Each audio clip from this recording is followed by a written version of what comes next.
University మంచి భవిష్యత్తు కోసం తెలుగు విద్యార్థులు ఇష్టపడే యూనివర్సిటీ. కాల్ 9059052378 9059052379.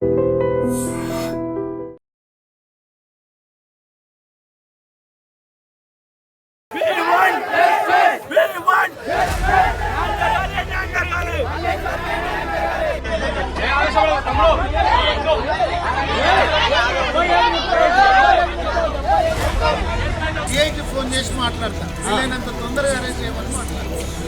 మీరు అడుగుతున్నది అరెస్ట్ గురించే కదా, వీలైనంత తొందరగా అరెస్ట్ చేయమని మీ ముందే లౌడ్ స్పీకర్ పెట్టి మాట్లాడతా.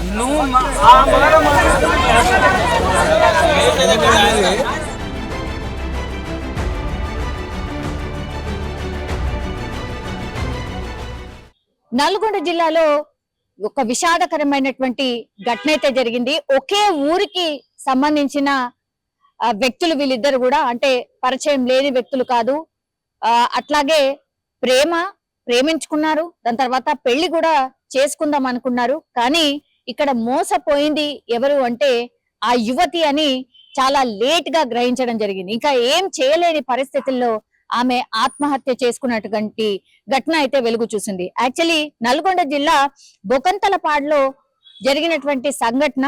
ఇప్పుడు ఈ అమ్మాయి ఎవరైతే ఉన్నారో, ఈ అమ్మాయి పేరు వచ్చేసి మల్లీశ్వరి, అట్లాగే ఈ అబ్బాయి పేరు వచ్చేసి జాన్ రెడ్డి. వీళ్ళిద్దరు కూడా ఒకే గ్రామానికి సంబంధించిన వ్యక్తులు.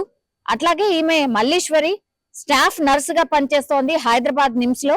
అండ్ ఇప్పుడు జాన్ రెడ్డి అనే వ్యక్తి ఏమో రీహాబిలిటేషన్ సెంటర్, అంటే ఎక్కడో ఒక చోట హాస్పిటల్ కి సంబంధించిన దాంతోని డిపార్ట్మెంట్ తోని కనెక్ట్ అయినటువంటి వ్యక్తులు అని చెప్పొచ్చు. అట్లాగే ఒకే ఊరికి సంబంధించిన వాళ్ళు. మామూలుగా అయితే ఇప్పుడు హాస్పిటల్ ఎవరైనా రోగులు అంటే మానసికంగా ఎవరైతే బాధపడుతూ ఉంటారో వాళ్ళకి ఏమైనా రిక్వైర్మెంట్ ఉంటే రీహాబిలిటేషన్ సెంటర్ కి తరలిస్తూ ఉంటారు. అట్లా వీళ్ళిద్దరి మధ్య ఒకే డిపార్ట్మెంట్ కి సంబంధించిన డిఫరెంట్ జోనర్ కాబట్టి అందులో పరిచయం ఏర్పడింది. ఒకే గ్రామానికి సంబంధించిన వ్యక్తులు కాబట్టి ఇంకొంత చనువు పెరిగిన తర్వాత ఆ తర్వాత ప్రేమించుకున్నారు ఇద్దరు కూడా. ఆ తర్వాత పెళ్లి కూడా చేసుకుందాము అని డిసైడ్ అయిన పరిస్థితి.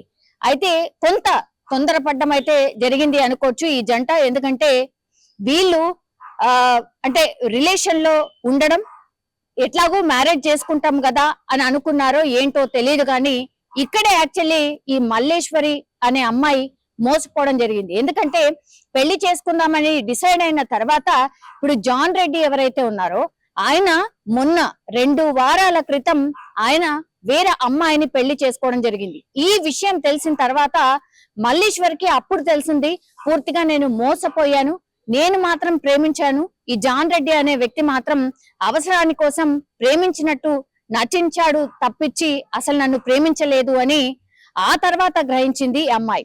మల్లేశ్వరి ఇంకా ఏం చేయడానికి లేదు, ఆమెనేమో మ్యారేజ్ చేసుకుంటానని ఒప్పించి జాన్ రెడ్డి మాటలు చెప్పి ఆ తర్వాత వీళ్ళిద్దరు కూడా సహజీవనం చేసినట్టుగా కూడా పోలీసులు నిర్ధారణ చేసినటువంటి పరిస్థితి కనిపిస్తోంది. జాన్ రెడ్డికి 2 వారాల క్రితం మ్యారేజ్ అయింది అని మల్లీశ్వరికి నిన్న మొన్న తెలిసిన సందర్భం. అప్పుడు నిలదీసి అడిగింది జాన్ రెడ్డిని, ఎందుకని ఇట్లా ఈ పని చేసావు, మనమిద్దరమే మ్యారేజ్ చేసుకుందామని అనుకున్నాం కదా, ఏమన్నా ఉంటే చెప్పాల్సింది కదా, పేరెంట్స్ కి మాట్లాడే వాళ్ళం కదా, ఎందుకని నన్ను వదిలిపెట్టి ఆ అమ్మాయిని ఎందుకని చేసుకున్నావు అనేటువంటిది నిలదీయడం అయితే జరిగింది. జాన్ రెడ్డి నుంచి సరైన సమాధానం రాకపోవడం, ఆ తర్వాత ఆ అమ్మాయిని పూర్తిగా దూరం పెట్టడం, నువ్వు ఇంకా నా లైఫ్ లో లేవు అంటూ చెప్పడం. దీంతో అమ్మాయి కుంగిపోయి పూర్తిగా మానసికంగా కుంగిపోయినటువంటి మల్లీశ్వరి ఆత్మహత్య అయితే చేసుకోవడం అయితే జరిగింది. సో ఇప్పుడు కోరుకున్నటువంటి వ్యక్తి మోసం చేసి పూర్తిగా అంటే వేరే అమ్మాయిని పెళ్లి చేసుకోవడంతో ఆమె తట్టుకోలేకపోయింది. ఆ తర్వాత ఈమె చివరికి మనస్తాపం చెంది హాస్టల్లో మత్తు ఇంజెక్షన్ ఇచ్చుకొని ఆత్మహత్య ప్రయత్నం అయితే చేసుకుంది. ఎందుకంటే ఈమె నిమ్స్ లో స్టాఫ్ నర్స్ కాబట్టి మత్తు ఇంజెక్షన్ ఒకవేళ ఇచ్చుకుంటే ఎంత డోస్ ఇచ్చుకుంటే ఏమవుతుంది అనేది ఆమె క్లియర్ కట్ గా తెలుసు కాబట్టి ఆమె ఇంకా ఎక్కడికో ఏదో ఆలోచించకుండా పూర్తిగా ఆమె దగ్గర ఉన్నటువంటి మత్తు ఇంజెక్షన్ ని డోస్ ని పెంచుకొని ఇచ్చుకోవడం జరిగింది. దాంతో ఆమె మృతి చెందినటువంటి పరిస్థితి. ఇప్పుడు యువతి డెడ్ బాడీని తీసుకున్నటువంటి ఆమె కుటుంబ సభ్యులు జాన్ రెడ్డి ఇంటి దగ్గర ఆందోళన చేస్తున్నారు. అట్లాగే జాతీయ రహదారి మీద కూర్చొని నిరసన వ్యక్తం చేస్తున్నారు. మా అమ్మాయికి న్యాయం చేయాల్సిందే, ఎందుకంటే వీళ్ళిద్దరూ సహజీవనం చేసినట్టుగా కూడా, ప్రేమించి పెళ్లి చేసుకోబోతున్నట్టుగా కూడా ఇప్పుడు అటు మల్లేశ్వరి ఫ్రెండ్స్ కి కావచ్చు, అక్కడ ఉన్నటువంటి హాస్పిటల్లో కావచ్చు, ఆ తర్వాత ఈ జాన్ రెడ్డి పనిచేసినటువంటి ఈ రీహాబిలిటేషన్ సెంటర్ వాళ్ళకి కావచ్చు, అందరూ చూశారు. సో మా అమ్మాయిని మోసగించాడు కాబట్టే మా అమ్మాయి తట్టుకోలేకనే చనిపోయింది, మాకు న్యాయం చేయాల్సిందే అంటూ పెద్ద ఎత్తున జాన్ రెడ్డి ఇంటి దగ్గర నిరసన వ్యక్తం చేయడం, ఆ తర్వాత పోలీసులు అక్కడి నుంచి తరలించడంతో పూర్తిగా జాతీయ రహదారి మీద, నల్గొండకు సంబంధించిన జాతీయ రహదారి మీద కూర్చొని నిరసన అయితే వ్యక్తం చేసిన సిచ్యువేషన్. ఆ తర్వాత పోలీసులు పూర్తిగా విచారణ చేపట్టారు, కేసు నమోదైతే చేసిన పరిస్థితి. ఇప్పుడు అమ్మాయికి న్యాయం చేయాలంటూ కూడా వాళ్ళ కుటుంబ సభ్యులు అయితే కోరుతున్న సిచ్యువేషన్ అయితే కనిపిస్తోంది. కానీ ఇందులో నిజం చెప్పాలంటే కూడా తొందరపాటుగా, అంటే అమ్మాయి మోసపోవడానికి రీజన్ ఏంటంటే ఆమె కూడా ఆలోచించకుండానే ఫార్వర్డ్ అయిపోయింది అని అనుకోవచ్చు. బికాజ్ ఇట్లాంటి మోసాలు ఈ మధ్య కాలంలో చాలా జరుగుతున్నాయి. మన ఊరోడే కదా, మననెందుకు మోసం చేస్తాడు అని అస్సలు అనుకోవద్దు. ఎస్పెషల్లీ అమ్మాయిలు అట్లా తొందరపాటుగా ఇట్లాంటి నిర్ణయాలు తీసుకోవడంతో మీరే మోసపోతున్నారు తప్పించి అది ఎవరైనా కావచ్చు. మోసపోవడానికి ఒక్క క్షణం చాలు, కాబట్టి అన్ని ఆలోచించుకున్న తర్వాతనే డిసైడ్ చేసుకోవాల్సిందే అని ఎవరైనా సరే, అంటే మన పెద్దవాళ్ళైనా అనుకోండి, లేదంటే పోలీసులైనా ఇప్పుడు అదే చెప్తారు. ఇప్పుడు అంతా అయిపోయిన తర్వాత, అమ్మాయి చనిపోయిన తర్వాత ఎవరు ఏమి చేయడానికంటే ఏమీ ఉండదు. కాబట్టి ఇదంతా జరగకంటే ముందు ఎవరి జాగ్రత్తలో వాళ్ళు ఉంటే ఈ పరిస్థితి రాదు అనేటువంటిది కూడా చాలా మంది సైకియాట్రిస్టులు కూడా గతంలో ఇట్లాంటి ఇన్సిడెంట్స్ జరిగినప్పుడు కూడా చెప్పినటువంటి సందర్భం అయితే మనందరికీ తెలుసు. సో ఈ జాన్ రెడ్డిని పూర్తిగా అదుపులోకి అయితే తీసుకున్నారు. తర్వాత పోలీసులు కేసు అయితే ఫైల్ చేశారు.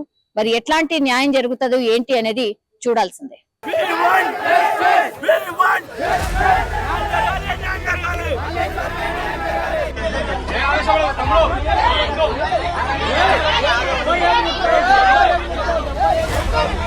సిఐకి ఫోన్ చేసి మాట్లాడతా, వీలైనంత తొందరగా అరెస్ట్ చేయమని మాట్లాడతా. మీరు అడుగుతున్నది అరెస్ట్ గురించే కదా, వీలైనంత తొందరగా అరెస్ట్ చేయమని మీ ముందే లౌడ్ స్పీకర్ పెట్టి మాట్లాడతా.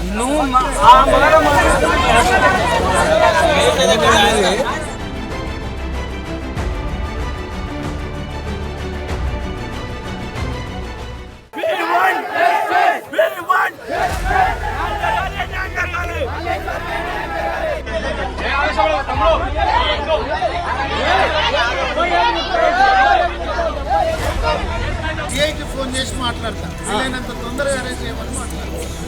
మీరు అడుగుతున్నది అరెస్ట్ గురించే కదా, వీలైనంత తొందరగా అరెస్ట్ చేయమని మీ ముందే లౌడ్ స్పీకర్ పెట్టి మాట్లాడతా.